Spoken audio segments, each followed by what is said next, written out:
Tulad ng lagi natin sinasabi, ito pong channel na ito ay hindi po para sa mga malalambot ang puso. Ang channel na ito ay para po sa mga matatapang, matitigas ang mukha. Ito pong channel na ito ay para po sa mga hindi mababait. Yung mga pinanganak sa sabsaban. Yung mga yung mga bait-baitan na mapupunta sa langit-langitan. Bawal po itong channel na ito sa inyo. Ito po ay channel ng mga walang kwentang tao. Oo, kaya wag kayong masyadong mai-inlove. Ang inyong pinakapaboritong fake news peder ay ito na naman at tayo pag-uusapan natin ng mga issue sa bayan natin. Oo, ayan. Ano bang gusto nyo pag-usapan? Uy, mainit na mainit yung issue ng pagsagot ni Claire. Yung pagsagot ni Claire doon sa survey ni BBM. Ano ba yung survey na yan? Yan? Yung survey na 25% ni BBM na versus that 61% of VP Sara. Nagtulong-tulong ng mga santanas hindi pa rin nila mapabagsak si VP Sara. Bakit kaya? Oo, bakit kaya? Diba? So dahil dyan sa survey na yan mga bossing, mayroong sagot si Madam Claire, yung kanyang spokesperson / asong ulol. Meron siyang mga sagot tungkol dito sa issues na to. Ayan.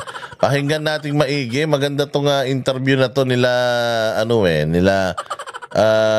tawag dito Ted Filon at mapakinggan natin yung mga kabuuan ng mga sagot nito ni Claire patungkol sa issues ng pagbaba ng survey ng Pangulo. Kasi bagamat ako din naman, pagdating sa mga survey na ganyan, hindi ako masyadong fan yan.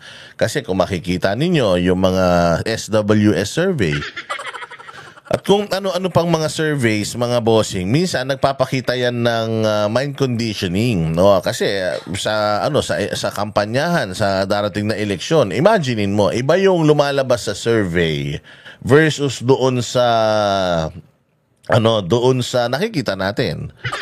Oo, kasi kung makikita natin yung reaksyon ng taong bayan doon sa pagpapadala kay Pangulong Duterte sa ibang bansa, o yung pagtatraidor ng gobyernong ito sa mga Duterte para sa mga Pilipino, actually, para ipadala yung sarili nating lahi, itapon sa ibang lahi.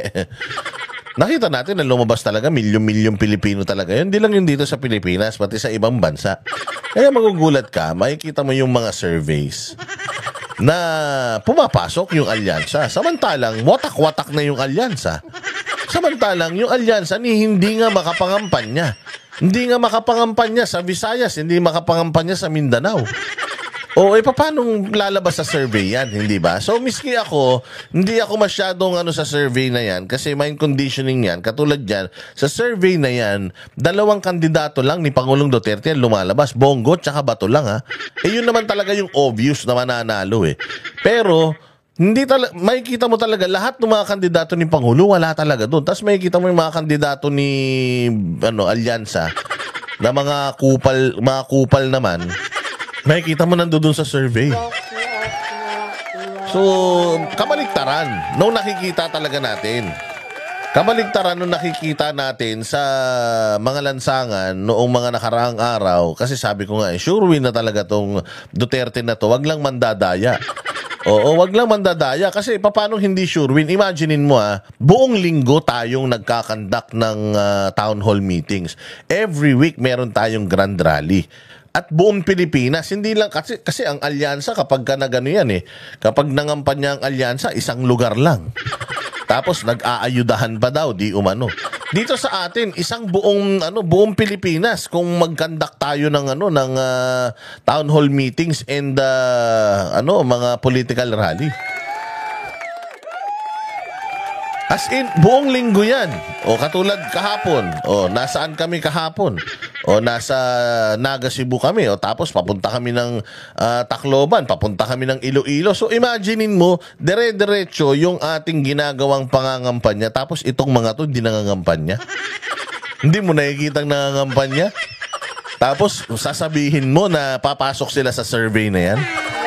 Magtataka ka talaga. Yan yung talagang napakalaking magtataka ka. Oo, pero itong pagbaba ng survey ni Pangulong Marcos. Oo, bagamat ako ayaw kong paniwalaan ito. Bakit? Ayaw kong paniwalaan, mga bossing, na 25% ito. Ako naniniwala ako negative ito. Oo, at least siguro mga negative 10. 25% masyado naman kayong mabait para kay Bongbong Marcos. Wala naman nagawa yan. O imaginein mo bago ko i-play ito, ipapaalala ko lang sa inyo. Ang tawag din ang utang ng Pilipinas ngayon sa 3 taon ni Bongbong Marcos, pinakamalaki yung inutang niya sa lahat ng predecessor niya. Silip sila ng silip kay Duterte, ang laki ng inutang. Pero si Duterte sa 6 na taon, mas malaki na yung inutang ni Bongbong Marcos sa loob lamang ng 3 taon. Anong ibig sabihin nun? Ang laki ng inutang mo, walang pandemic. Ang laki ng inutang mo, walang infrastructure. Ang laki ng inutang mo, binabaha pa din tayo. Ninanakaw pa yung pera ng PhilHealth. Bukod dyan, ipinamigay nyo pa yung pinamagaling na presidente ng Pilipinas, ipinamigay nyo pa sa ibang lahi. Harap-harapan kung kayo ay magsinungaling. Harap-harapan, sinira nyo yung simbahan ni Pastor Apollo Kibuloy. Bantakin mo simbahan, wasakin nyo. Utang ina niyan, sinong gagong tao ang magmamahal sa inyo?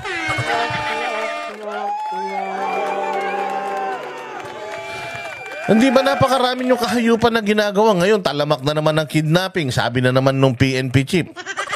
Walang kidnapping, sabi naman nung may nunal na bidabidang general din. Meron. May task force na nga na binubuo ang NBI, pero wala daw kidnapping. Putang ina niya, saka makita ng ganyang gobyerno. Ang pulis, imbis na magtrabaho, manghuli ng kriminal, yung pulis pinagtatakpan yung krimen para magmukha silang mabango. So mantakin nyo sa lahat ng ginagawa nila na yan, 25%? Hindi ako naniniwalang 25% yan. Negative 10 to negative 20% dapat yan. So kalokohan talaga to.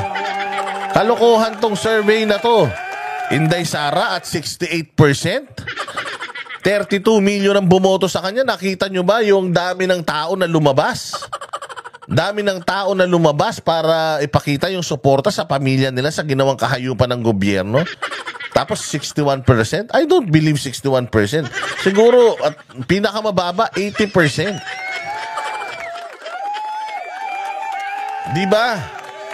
Walang hiya naman. Oh. So ilan lang yan sa mga kahayupan ni Bongbong. Again, ito malaking issue ito. Walang pandemic. Walang infra. Walang bagong programa. Puros lang ayuda. Magkano lang naman inaayuda nyo sa tao? Yung inaayuda nyo sa tao, mas malaki pa yung inayuda ni Pangulong Duterte nung social amelioration program. Nung may COVID. Tapos, ang inutang ni Pangulong Duterte sa loob ng 6 na taon, mas malaki na yung inutang ni Bongbong sa 3. Tapos ngayon magtataka kayo kung bakit mababa ang survey ng Pangulo. Actually, ang taas niyan, 25. Tangina, kung ako siguro nanalo ko sa loto, tapos naging jowa ko si Marian Rivera, malamig ang ulo ko nun, baka bigyan kitang 25% BBM. Pero sa ngayon, yung kasalukuyan, nararamdaman ko personal, abay gunggong, maswerte kang makakuha sa akin ng negative 10. Puro kahayupan ang ginagawa nyo eh. Mantakin mo, ito kaisa-isang spokesperson mo na dapat nagpapakalat ng magandang balita. Utangin na walang magandang balitang maibalita sa tao.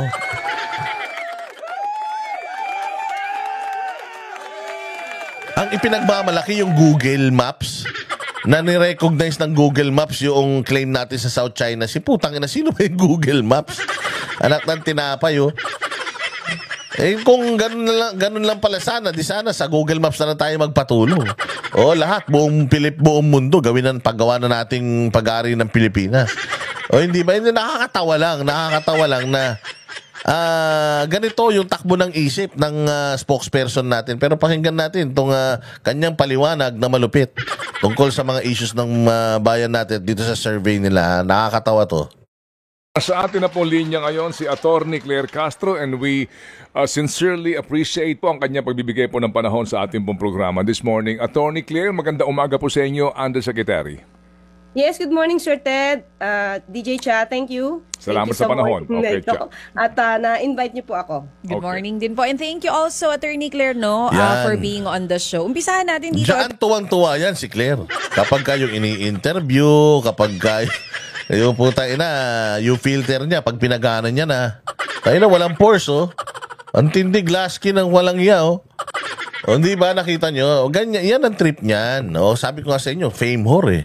Yan ang trip niyan, yung ma-interview siya, tapos yung kanyang katalinuhan, meron pa namang nakaganong babae sa likod niya na parang talagang patunay na abogado siya. Pero tinan nyo kung mala abogado ba ito magbigay ng detalye. Attorney, sa pagbagsak nga po ng approval ratings ng Pangulong Marcos Jr.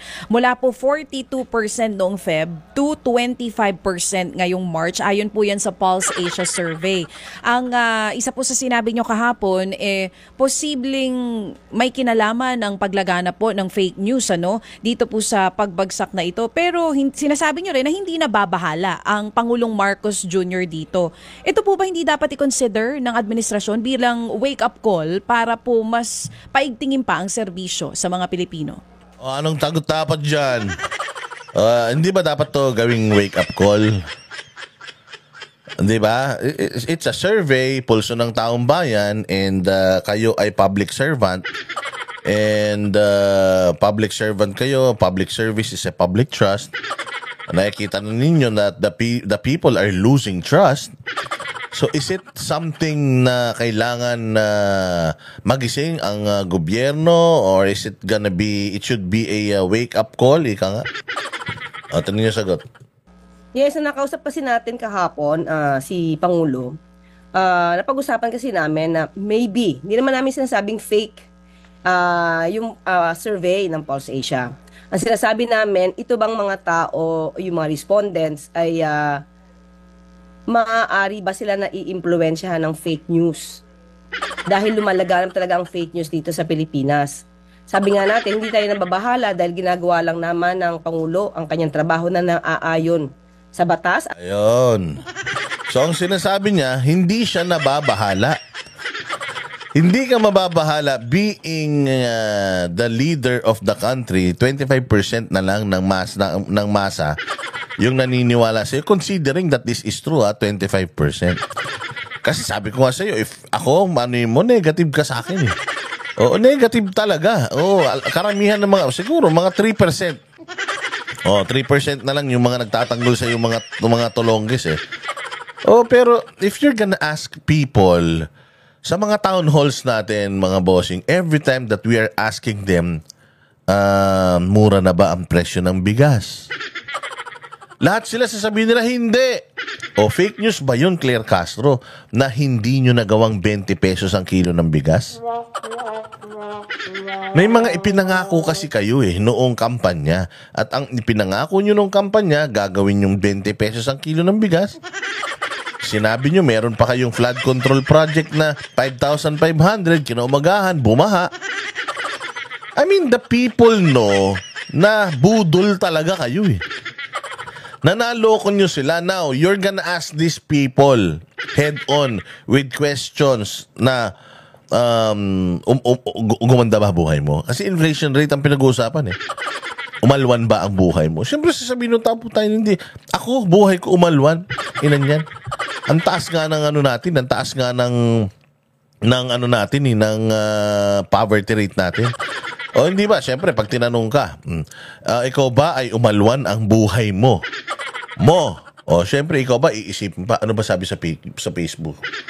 Ano ba sabi ng mga vlogger? Ano ba sabi ng... Hindi. Yung sarili mo mismo. Sasagot ka para sa sarili mo. Hindi ba? So yung survey na yun, ang sumasagot ikaw doon sa tanong. Hindi yan general na maganda na ba ang Pilipinas? Hindi yung ganun, ikaw. Sa tingin mo, sa sarili mo, ito ang tanong. sasagot ka according dun sa nararamdaman mo. O hindi ba ganun pagka sumagot ka ng survey, tatanga-tanga naman tong si Claire na to? At naaayon sa tama. Kumbaga, hindi O sinasabi niya na si Bongbong daw, hindi daw siya nababahala. Kasi nga, siya daw ay gumagawa ng mga bagay-bagay sa kanyang administrasyon na naayon sa batas. At yung sa isip niya yung tama. O kita mo? So ibig sabihin, itong taong to, diktador talaga utak. Para sa kanya, wala siyang ginagawang mali. So wala akong pakialam sa mga survey na yan. Para sa akin, tama ako. Para sa akin, okay ako. So kaya nga sinasabi ko sa inyo, mali itong mindset nitong leader natin. Kasi if you are a true leader, kailangan tingnan mo kung successful ka, makikita mo yung success mo sa mga tao mo. Sa mga nasasakupan mo. Na masaya ba sila, nakangiti ba sila, kasing saya mo ba sila? Doon mo malalaman. Pero kung lumabas ka ng bahay mo, pagtingin mo, sobrang hirap, gulo. Daming krimen, droga. Hindi na safe. Naging effective ka ba na leader? Hindi. Nak ng toklay ka, oh. So kahit na sa tingin mo, tama yung ginagawa mo, pero pagtingin mo, iba impact sa tao, anong dapat mong gawin? Ibahin mo yung ginagawa mo. Kailangan, pag gumalaw ka ngayon, o yung direktang apektado yung mga tao, kailangan pag gumalaw ka ngayon, may magandang silbi doon sa mga tao. Dahil kaya ka nga naging presidente ng Pilipinas, hindi para pasarapin ang buhay mo. At mga kaibigan mo, naging presidente ka ng Pilipinas para lahat ng nasasakupan mo ay may prioritize mo yung kanilang mga welfare. Nantokwa ka naman, Claire. Anong kanalaman ng batas? Kasi kung kahit nasabihin mong naayon sa batas yung ginagawa niya, pero kung yung ginagawa niya hindi enough, o yung ginagawa niya is nakakapagpahirap pamlalo ng mga mamamayang Pilipino, do you think kailangan niyang ituloy yung katarantaduang ginagawa niya? Kahit nasa batas yun? Hindi po. Kasi nga ang responsibilidad ng isang driver, dalin tayo dun sa destinasyon ng maayos. Hindi ba, Claire? Tama? Ang tatangan nyo. Nasa gobyerno kayo tapos hindi nyo alam yung trabaho nyo. Alam mo ba si Pastor Apollo Kibuloy? Alam mo kung gaano agaling si Pastor Apollo Kibuloy? Kahit nasa loob siya ng kulungan, successful. Lahat ng mga instructions niya sa mga members niya pagdating sa kampanya. Yan ang magaling na leader. Result-oriented. Alam niya yung resulta. Ito yung gusto kong maging resulta. Para makarating tayo sa resulta na maganda, kailangan yung gawin natin, yung makakabuti nun sa resulta na yun. Isa lang ang nagdidesisyon sa Kingdom of Jesus Christ, si pastor lang. O kita mo, dahil isa lang nagdidesisyon at yung nagdidesisyon matalino, yung nagdidesisyon, alam niya yung resulta na gusto niya. Si Bongbong, tingnan mo, tanungin mo kung anong resultang kailangan niya. Walang alam. Wala nga plataforma nung eleksyon yan eh. Ibig sabihin, walang plano sa Pilipinas yan. Trial and error. Gagawin niya to, pagsablay, ipagtatanggol mo, ganun lang. Wala siyang plano talaga. Hindi katulad ni Pastor Kibuloy na pagka meron akong gustong gawin, ito yung resulta na gusto ko, by hook or by crook, kailangan gawin natin yan. Ganyan ang resulta. O lahat, in order, nakakulong pa siya yan. Hindi siya mapapahinto, hindi siya mababother ng anumang survey. Pero, sabi natin kahapon, titignan pa rin natin ang mga survey na ito para... Mali yun, Claire. Mali yun. Bilang isang leader, you should be bothered by these surveys. Why? Public office is a public trust. Mababa na yung taong nagtitiwala sa inyo. Hindi okay lang sa inyo yun. Putang inang klaseng mindset yan. Hindi ka mababother. Anak ng tokwa o kaya ang yayabang ng mga politiko ngayon eh. Even the congressmen. Kaya ang yayabang ng mga congressman ngayon. Kasi supposedly, hindi niyo alam yung trabaho ninyo. Supposedly, congressmen are the voice of the Filipino people, ng mga constituents nila, mga sektor na nire-represent nila. That's why they are called House of Representatives. They represent the people. So when you represent the people, kailangan kung ano yung pulso ng masa, ano yung gusto ng taong bayan, dapat yun ang masusunod. Dapat gumagawa kayo ng mga batas according doon sa pangangailangan ng mga nire-represent nyo. Halimbawa, ang nire-represent mo, mga mangingisda. O alam nga nang bigyan mo silang traktor. Alam, bigyan mo sila binhi ng palay. Siyempre, gagawa ka ng batas, gagawa ka ng mga bagay-bagay na makakatulong doon sa sektor mo. Mga mangingisda, o di gagawa ka ngayon ng mga panukala patungkol sa proteksyon ng mga nangingisda. Ganito, ganyan, ganyan. Di ba? O panukala na magbibigay ng maraming fingerlings sa mga mangingisda para farming na lang sila ng isda. Di ba, napakahirap na ganun kakatanga. Bantakin mo yung represent the fisherman tapos ang tinutulungan mo yung mga poultry farmers. So hindi nyo alam yung trabaho ninyo. O hindi ba? Tapos ang gagawin ninyo, nagagalit yung taong bayan, ipapatawag yung taong bayan sa mga hearing, ipapahiya doon. Samantalang dapat ang taong bayan ang nire-represent mo bilang isang kongresista, bilang isang senador. Tama? O katulad kayo. Katulad niya si Bongbong Marcos. Naglilingkod siya sa taong bayan. Naglilingkod putang ina, saan ka makakita ng naglilingkod? Hindi importante sa kanya kung masaya yung pinaglilingkuran niya. Halimbawa, ako ang boss niya. O, ako ang amo niya. Ako ang hari niya. O, pinaglilingkuran niya ako. O, tapos sasabihin ko, hindi ako masaya sa ginagawa mo. Putang ina mo ka. Puro ka lang cellphone dyan. Ang dami ko nang inutos sa'yo, wala ka nang nagawa. Tayo itong bahay ng lilimahid ang baho-baho. Trabaho mo linisin ito. Hindi mo nililinis, animal ka, puro alikabok. Oh, ano sasabihin ni Bongbong kung sa akin siya nagtatrabaho? Kasi ganun yun sa akin nagtatrabaho si Bongbong Bayaan mo siya, hindi ako naniniwala niya, masaya yan. Di ba, anytime pwede kang tapatalsikin noong pinagtatrabahuhan mo Di ba kailangan ginagawa mo ang lahat ng makakaya mo? Sisip-sip ka sa mga bossing mo para lang mabangong-mabango pangalan mo, hindi ba? O bakit ganun ang mindset mo? Taong bayan ang nagsasabi, ayaw namin sa ginagawa mo, tapos sasabihin mo, he's not bothered. Di ibig sabihin, putang ina, hari talaga ito si Bongbong. Inihalal si Bongbong dyan, hindi para magsilbi, kundi para pagsilbihan ng mga kupal na mga, sekretary na to. Malaman natin kung yung mga respondents ba talaga ay hindi ba naaabutan ng serbisyo ng gobyerno? May mga respondents ba na hindi alam yung mga serbisyo na maaari nila? Katulad itong kabubuhan niya, meron bang mga respondents na hindi naaabot? May mga respondents ba na hindi na hindi alam yung mga programa ng gobyerno? Boba! Bilang isang gobyerno, responsibilidad nyo na abutin lahat ng Pilipino. You make sure na naaabot nyo yung mga Pilipino. Hindi na kailangan ng survey. Napakatanga mo naman. Sa public service, lahat mabibigyan ng tulong. Lahat. Walang maiiwan. Dapat ganun. Ngayon ang tanong mo, may naiiwan ba? Tanginan yan, with all the resources, with all your resources, your money, hindi mo alam kung lahat nabibigyan nyo ng tulong o hindi? Nagtatanong ka pa rin hanggang ngayon? Putang ina, ba't nandiyan ka pa, Claire? Alamin mo sa DSWD, nabibigay nyo ba yung tulong? O, nabibigay nyo ba't ang baba ng survey? There must be wrong.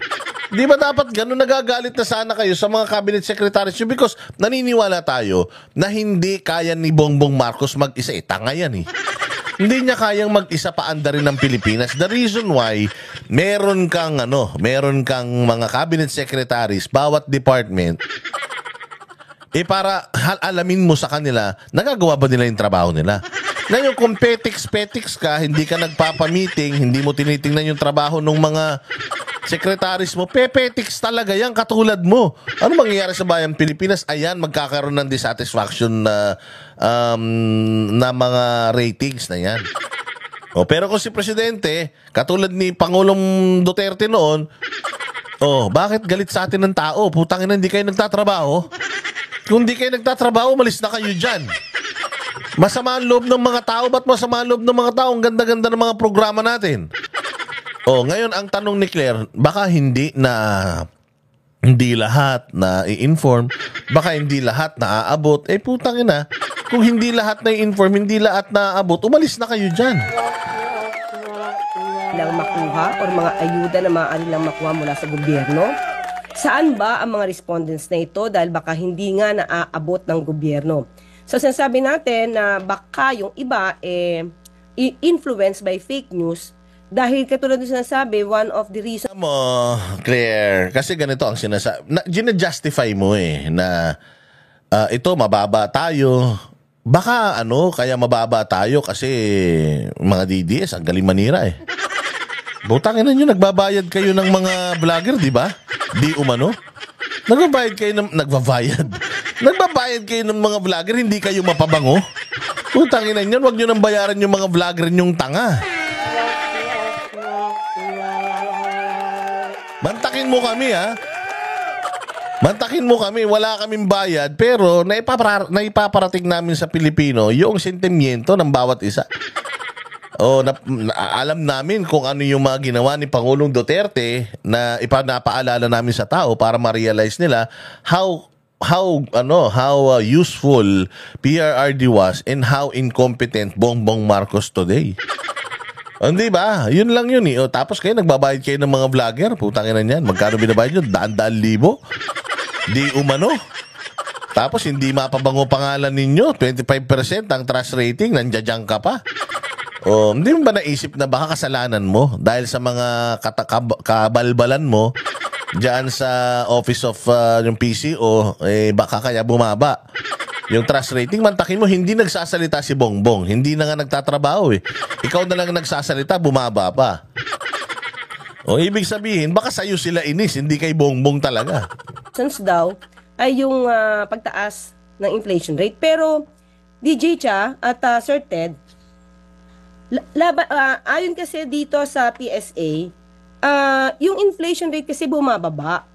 From 2.9 naging 2.1, ngayon pong March is 1.8. So medyo paano mare-reconcile yung ibang mga ganung bagay? Ayun, kasi nga ang totoong survey ang taong bayan.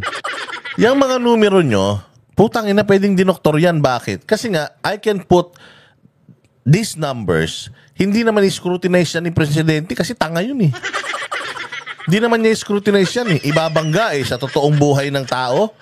Hindi naman gagawin ni Presidente yun. Ilutang yun Hindi ba? So niloloko kayo ng mga numero nyo mismo. Niloloko kayo ng mga secretaries ninyo.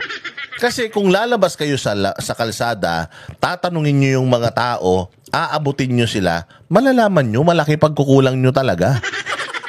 Malaki pagkukulang nyo, madam. Ang dami nyong problemang ginawa sa Pilipinas. Mga hayop kayo. Kaya ikaw nagtataka ka din di ba? 1 point something na lang. Pero, bakit galit pa rin yung tao? Di ba? Dapat alam mo yung rason kung bakit. Putangina. Kasi nga, dahil tamad kayo pare-pareho, dahil puro kayo politika, dahil puro eleksyon na lang at yung pagpapahaba ng mga termino ninyo yung pinagtutuunan nyo, nakakalimutan nyo yung taong bayan. Naakala ninyo, pag nag-abot kayo ng ayuda at nakangiti sila sa inyo, akala nyo, habang panahon, ganun na sila. Bukas pag naubos yung ayuda na yan, gutom na naman yan. Kaya nga, ito nga yung pamahalaan na sobrang tamad, ayaw nang magtrabaho, binibigay na lang yung pera sa taong bayan. Bigay kita 5,000, bahala ka sa buhay mo. Ano problema mo? Eskwela? Ito 5K, puta, bahala ka, solusyonan mo yan. Ano problema mo? Tumataas ang krimen? Ito 5K, bahala ka na sa buhay mo, gana magreklamo. Ganun ang ginagawa Mas kailangan ng taong bayan, kahit wala kang ibigay sa amin na ayuda, basta nararamdaman namin na may fair kaming laban. Nararamdaman namin na may mga programang nandiyadyaan para sa amin na safe ang kalsada, makakadiskarte kami ng maluwag, mahirap yan, dumiskarte ka na para magkapera, ma-hold up ka pa.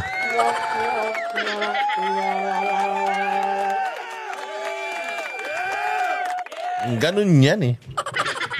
Na hindi kaya naiintindihan ng ibang tao or sabi natin, depende yan eh. Paano ba sumagot yung respondents? Paano ba yung tanong? At sabi nga, kahapon, nagkausap din po kami, may sectoral meeting with the President and DSWD Secretary and Labor Secretary, Laguesma.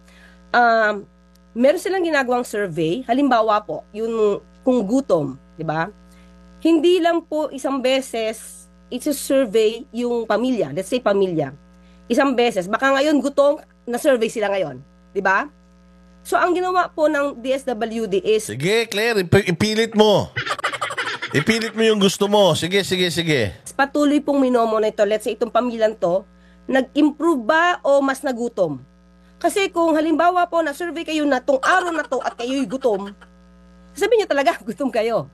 Tanga talaga to. Hindi ganyan ang survey. Bobo talaga po. Tanginan to, nagabugado na walang alam. Bopol sa putang umiti pa. Ma'am, yung sinasabi mo kasi, programa yun. Programa at trabaho, responsibilidad ng DSWD yun. Meron siyang target na lugar. For example, itong barangay na ito. Kulang sila sa nutrisyon. Sige. Anuhin natin sila. Magpo-programa tayo dito. Tapos, imomonitor natin sila. Ganon. Tayo na kasi, iba yun dito sa survey na naganap. At saka ang tanong dito sa survey, hindi yung gutom ka ba ngayon? Napakagagong putang inan to. Hindi yun ang tanong sa survey. Ang tanong nga sa survey is, ikaw sa sarili mo, nararamdaman mo ba na okay yung administrasyon ngayon? Yun lang naman. Halimbawa yung tanong it's specific na hindi na gutom ka ba ngayon? Oo. Tapos ilan ang gutom ngayong araw na to? Sa nakausap nating 3,000, 2,400 ang gutom ngayong araw. Tapos meron tayong 600 na busog ngayong araw. Hindi naman ganun yung survey. Kami ang boses ng masa, hindi natatakot. Katotohanan lang, di kami nalulunod. Walang bahid ng sismis, lahat ay totoo. Kahit sino ka pa, pag mali ka babanatan ka. Walang pinipili kulay, wala kaming kinikilingan. Basta para sa bayan, kami lalaban. Pag tama palakpakan, pag mali banatan. Di matitinag, di matatakot, para sa bayan tuloy ang sigaw. Sa harap ng kamera, walang halong takot. Mga baluktot, lahat kayo'y tutumba. Ang hustisya at totoo, yun lang ang mahalaga. Kahit sinong harang, di kami matitinag. Walang pinipiling kulay, wala kaming kinikilingan. Basta para sa bayan, kami lalaban. Pag tama palakpakan, pag mali banatan. Di matitinag, di matatakot, para sa bayan tuloy ang sigaw. Kung nasa tama ka, ikaw ay aming kasama. Pero pag mali ka, handa ka na bang mabasag? Banateros kami, walang inuunan. Dahil bayan muna, bago ang sarili.